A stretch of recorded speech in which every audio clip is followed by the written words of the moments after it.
Mudumalai tiger റിസർവിലെ jungle safari കഴിഞ്ഞ ശേഷം മസിനഗുഡി വഴി ഊട്ടിയിലേക്കാണ് പിന്നെ പോയത്. മസിനഗുഡി വഴി ഊട്ടിയിലേക്ക് പോകുമ്പോൾ നിങ്ങൾ ഇ പാസ് മസ്റ്റായിട്ട് എടുത്തിരിക്കണം. മസിനഗുഡിയിൽ നിന്ന് ഊട്ടിയിലേക്ക് പോകുമ്പോൾ 36 ഹെയർ പിൻ ബെൻസ് ഉണ്ട്. അത്യാവശ്യം റിസ്കി ആയിട്ടുള്ള റോഡാണ് മസിനഗുഡി ടു ഊട്ടി. നിങ്ങൾക്ക് പ്രധാനമായിട്ട് വേണ്ടത് മാനുവൽ വണ്ടിയാണെന്ന് വെച്ചാൽ ഹാഫ് ക്ലച്ചിലെല്ലാം നിർത്താൻ അറിഞ്ഞിരിക്കണം. അല്ലാത്തവർ അതിലൂടെ പോകാതിരിക്കാൻ ശ്രമിക്കുക.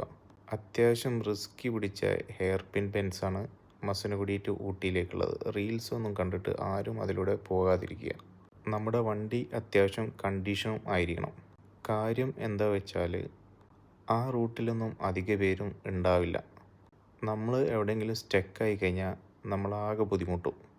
പിന്നെ മസിനഗുഡിയിൽ നിന്ന് ഊട്ടിയിലേക്ക് മാത്രമേ യാത്ര ചെയ്യാൻ പറ്റുള്ളൂ. ഊട്ടിയിൽ നിന്ന് ഒരു കാരണവശാലും തിരിച്ച് മസിനഗുഡിയിലേക്ക് യാത്ര ചെയ്യാൻ അനുവദിക്കില്ല. TN43 രജിസ്ട്രേർഡ് വണ്ടിക്കും TN43 രജിസ്ട്രേർഡ് ലൈസൻസ് ഉള്ളവർക്ക് മാത്രമേ ആ റൂട്ടിലൂടെ തിരിച്ച് യാത്ര ചെയ്യാൻ അനുവദിക്കുള്ളൂ.